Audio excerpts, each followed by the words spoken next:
اللهم صل على محمد وآل محمد. السلام عليكم شباب متابعينا، شلونكم؟ شو اخباركم؟ ان شاء الله بخير. ان شاء الله اليوم رجعنا وياكم من حلقة جديدة من يوميات دجاج العرب. متابعينا احبائي، اليوم اريد نحكي لكم يعني مثل ما نقول بالجملة مختصر مفيد. نحكي هم على هاراتي وعلى دجاج العرب. اليوم طلعنا هذا الهاراتي، تشوفون يوم صحته خير من الله على العلاج. ضربنا البارحة آخر جرعة، واليوم انطينا الحبايات مالته، وباكر ان شاء الله نختم الحبايات. وشوفوا يوم طلعتهم دجاجته. هسه الصغر كل المحصولات هناك خايفات من عندهن، بس على مود اليوم المقطع هذا قلت اطلعهن شويه. وعندنا هذا البرج هسه راح اوريكم شلون كملناه، رشيناه تراب على حسب الوصول، كملناه كرر. خلينا ندخل هذا حتى يخاف يأذن الرجعات. شوفوا ذني شباب، ذني شوفوا المحصولات من عندنا يخافن. عيدان كل ساعة ركب. شباب احنا اليوم نريد نحكي لكم مفصل عن الهراتي وعن الدجاج العربي. عفوا بعض الجناية تحت عفوا بعض الجناية، بس خلينا ندخل هذا يعني شوية.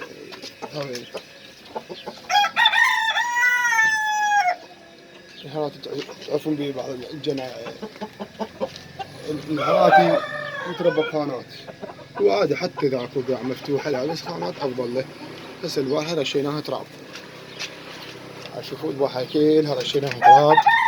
رشيناها تراب على مود لا يصير لو هذا العلم بادي برجله بسمار، بس شوية بالتراب ينفضه يذبه. اكو خانات تجي متر ونص النزال مالها، والعرض مالها متر، متر وعشرة، متر وربع.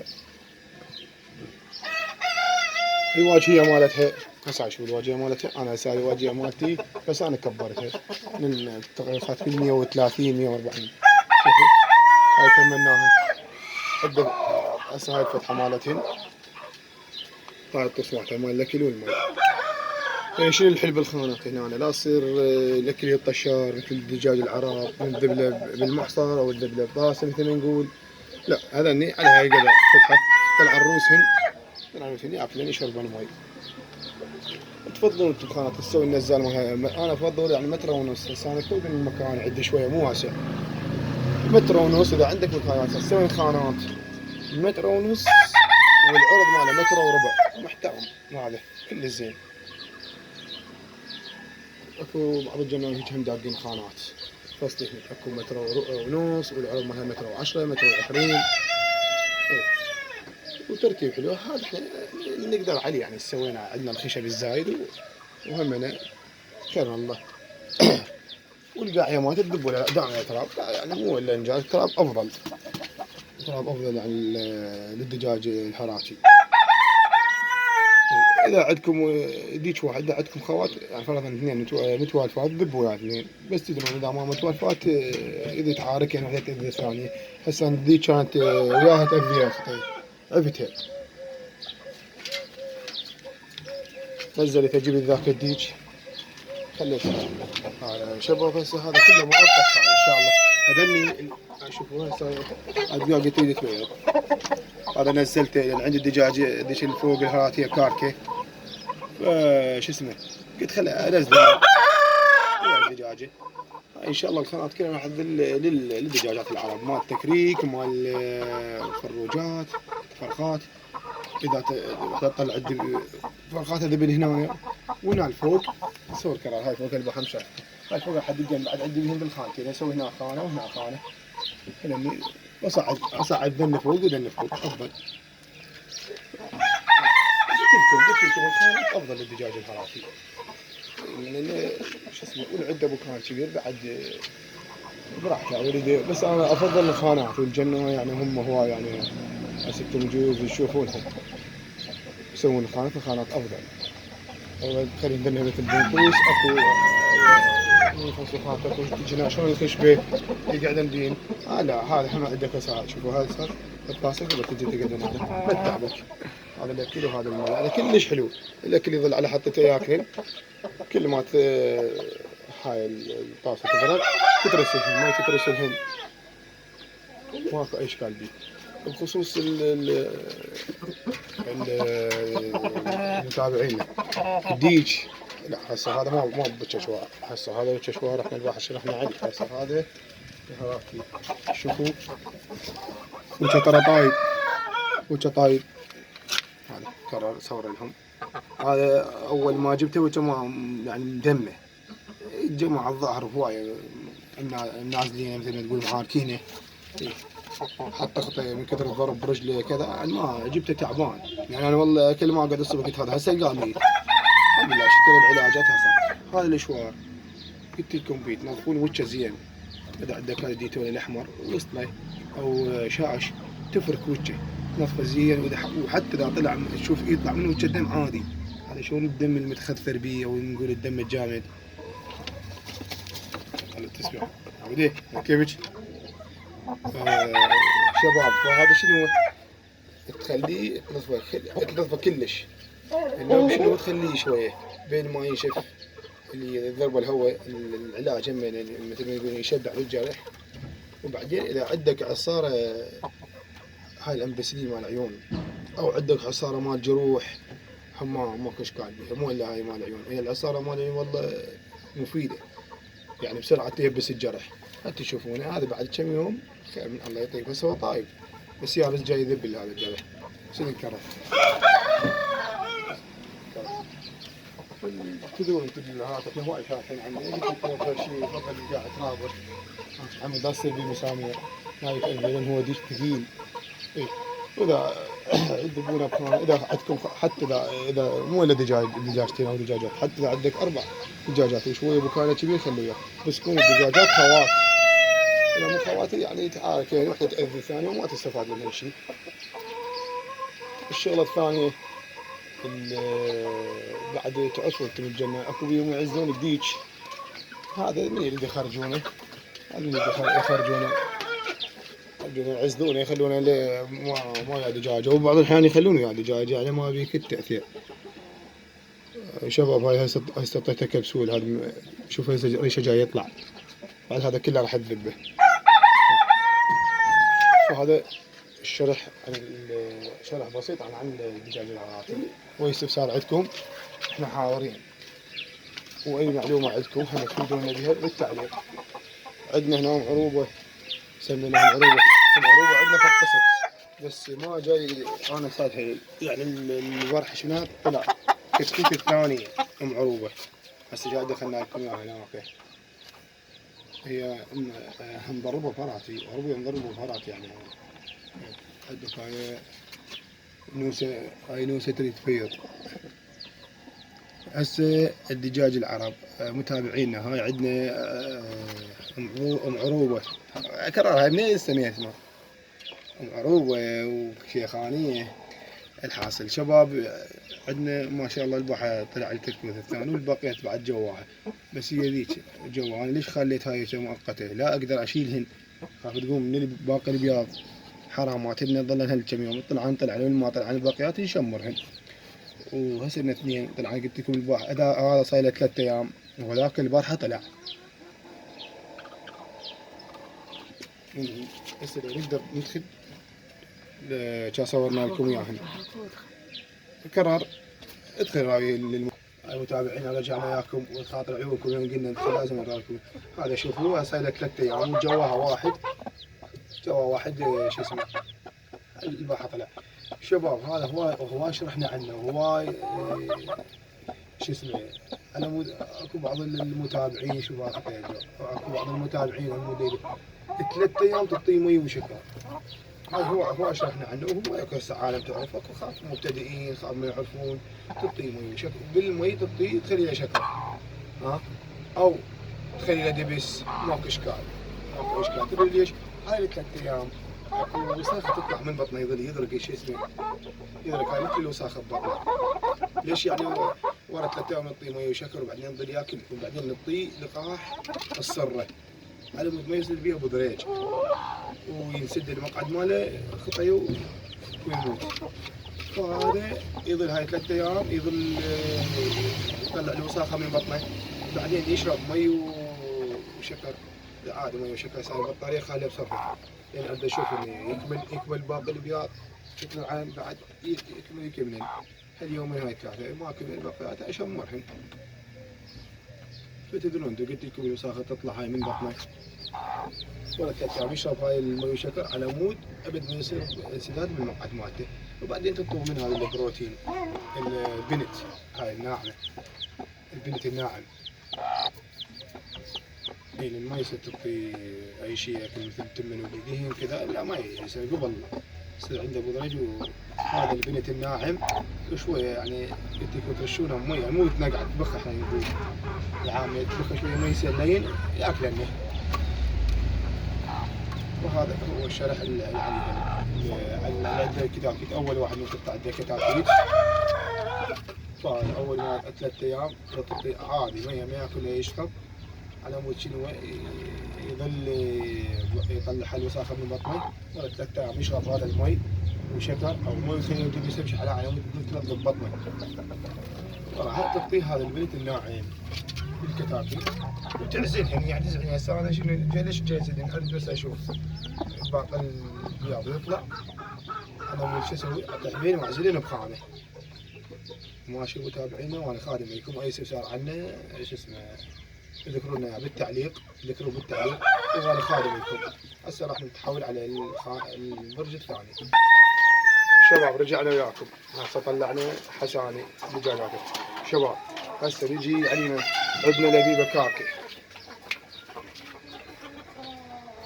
عندنا لبيبه كاكي شويه كرر، خلينا نطلعها للمتابعين ما يخالف، نشرح لهم ونحيها على مود لي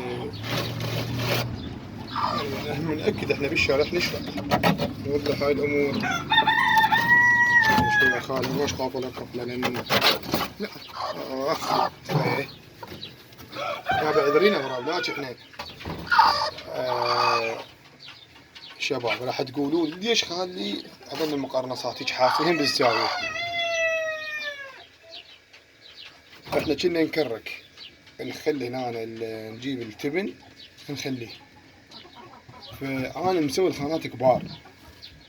هسه احنا الظاهر هي كل ما تضيق الخانه يعني بس مو نضيقها كلش. هسه المفروض انا مسوي هسه عندك العرض 50 والطول 40 تقريبا، هي لا هسه المفروض تكون 30 ب30 يعني. الدجاجة هسه شوفوا هي هسه انا جيت كل ما اكرك هنا اشوفها ماخذ البيض ورايحة كلش بالزاوية. الدجاجة كل ما تحصرها كل ما تحافظ على الحرارة مالتها للأفضل. هسه انا من نسوي ذيك الجو مال معروبة الحمد لله يعني طلعت نتيجة عندي هسه يعني كتكوتين، وبعد الباقيات يعني هن ذني طلع الباقيات بس الحاصل يعني طلعت نتيجة. هاي من تحصرها تحافظ على الحرارة مالتها، تحافظ تلم البيض ما تروح يمنى ما تروح يسرى، ما تظل تلم ذيك تروح وتطيح الثانية من الناس. انا ذيك مرة انتبهت عليها هذا المكان تلم منها البيض يطيح منه، فمن راح تحصره بمكان واحد. هسه تشوفونه شوف محترمة العدة اللي عنده هيك خانات يخلي طابوقها صار خليت رقم خشبة بس خليت وسطه شوي جواهن، والنوب خليت تبن. هذا التبن خليته وتخليها اكل ومي وعلى راحتها ما عليها اي اشكال. وستها اذا بكاء بحدها افضل اذا عندك فرق المكان، وعاد تقدر تكرك بصندوق هاي. بس انت كل ما المكان التكريك شويه ضيق افضل، لان هي تلم البيض لا تفقد البيض منا ولا منا. حتى الهراتير فوق يجوز الباحه شفتوها بالمقطع من شو اسمه من حتى بالخانه مالتها خليتها دائما، لان اللي يظل البيض يروح منا يجي منا هنا تخلي لها اكل ومي وما عليها اي شيء. واذا تجي تعزلها بعد احسن يعني لا يطلع لها الدجاج لا يأديها. فاحنا هم بدنا نقول لكم هاي المعلومه الجيده على مود وهاي العلم. يعني هسه تخليه والبيض وما طلع هواي ترى اسبابك هواي. بعض الاحيان اكو دجاجه ما تقلب البيض وحكينا بيها سابقا. اكو دجاجه تجي هي الجسم مالها ما بيه الحراره الكافية للبيض. شلون نقول 37.7 شلون الفقاس هذه، يعني هي هاي درجة الحرارة الثابتة عليها. اثنين بعض الأحيان الثالث البيض يجوز ما ملقح. عندك ديج يركب الدجاج، ها، بس هو شنو ما ملقح، ماشي ما ملقح. يعني الديج ما يلقح، يعني هو يركب الدجاج عادي، يركبه مرتين وثلاثة بس هو ما يلقح. فهي قلت لكم مو سبب واحد البيبياض، هواي أسباب. وبعض الأحيان المكان بيه حيل كلش رطب، يعني مو ما يكتسب حرارة. الدجاجة مثل ما نقول الثابتة عليها على مود يطلع البيض. فقلت لكم هي هواي أسباب، واحد مو نقول ها والله أنا حصريتها يوم ما فات. جوز خلي بديجك، جوز خلي بدجاجتك، هسه عفوك تملي المكان. إذا كنت واثق من دجاجتك مطلع منها مرة مرتين، لا اكو يصير غير سبب. هسه نطلع بعد نشرح على باقي الدجاج. رجعنا لكم حبايب قلبي، متابعينا الاعزاء، اخواننا. اكو جماعه يذكرون بالتعليق ذاك يوم، يعني هم البارحه العفو مو ذاك اليوم البارحه ولا هم ذاك اللي يقول لهم دجاجه عندي اول بياض لها، يعني هي شلون نقول فروجه، شلون نعوسه، قال اول بياض لها. يعني اذا اكرتها طلع الفرخه، طلع الكتاكيت منها عليها مثل ما يقول فرخاتها. اخوي العزيز تاج راسي او اي من المتابعين كلهم، انا بالنسبه لي انا عندي هاي نعوسه، شوفوها اصورها لهم.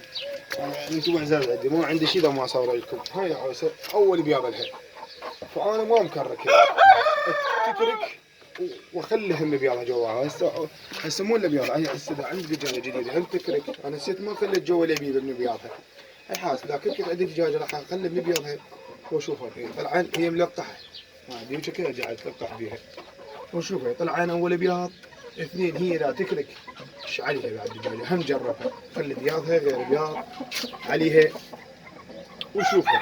انا ما مجربها، ليش اقول لكم جربها وطالع عندي؟ لا، اخوي العزيز تاج راسي وللمتابعين، يجوز اكو جماعه بعضهم يعني هو شوفها جربها، هي اذا تكرك اول مره اذا ما طلعت ثاني مره ثالث مره، وهو هذا رزق، ورزق هو بيد ربك. وانا بالخدمه اذا حبيت اتذكر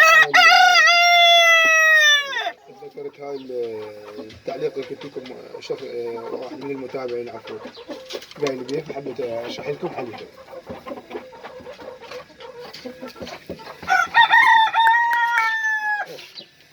متابعين اي استفسار عندكم، اي شيء يتعلق بدجاج العرب، يتعلق بالهراتي، انتم عندكم اي معلومه بسيطه اذكروا لنا بالتعليق، وانا خادم لكم ما ارد عليكم اول باول. وان شاء الله يعني بعد راح يصير شرح واحد ان شاء الله، راح اكمل هاي الخانات الفوق مال الحراتي. هذاك الفوق احتمال اخلي يجوز من دست الفرخات، يجوز اذا جبت دجاج عرب ما اصعد بعد الهرات فوق، اخلينا احنا اذا عندي خانات بعد اكمل. اذا اكمل هذا علما انا بصعد فوق، احتمال فوق يجوز ادبي عرب، اخلي الفرخات التكرك، يعني اعزل الدجاجه فيه بحده افضل، ما يصير الشرح عن الدجاج الهراتي ودجاج العرب. ونراويكم شكل شيء جديد، شكل شيء جديد. وهذا عيدان اليوم احنا حابسينه ما مطلعينه، هذا شويه هم نطلع عيدان. قلت لكم انا اي تعليق تذكرونه ردا عليه، اي استفسار اي معلومه تحبون انا بخدمتكم. فهسه ايش عندنا بعد؟ عندنا شيء متابعين، اهم شيء راح يجيكم وقت هذا هسه احنا طبينا بالصيف. حاولوا يعني اذا عنده ابراجه ترى شوي، هاي هم نصيحه حلوه للمتابعين. القاع يعني تشوفونها لهم، احنا نقول الرشه، احنا بالعامه نقول البخ يعني شو نقول، يعني الرش يعني مو كلش تغرق الحديقه، هاي رش بس مو هسه بعد من تحتر ترشها هاي كلها القاع. اذا يجوز انا عندي بعض المقاطع هنا كنت مخلي بطانيه، بس احتمال ما نكمل.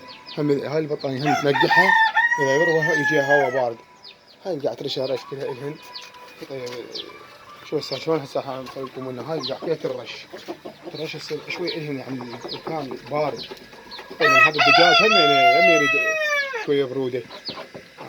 واحد بس مو تغرق الحديقة كلها. إذا عندك أو مكان غرقة من هاي الحلول راح تطلع لي الحرورة وهن من أنا محترة تطلع لي البرودة تضرب البرودة.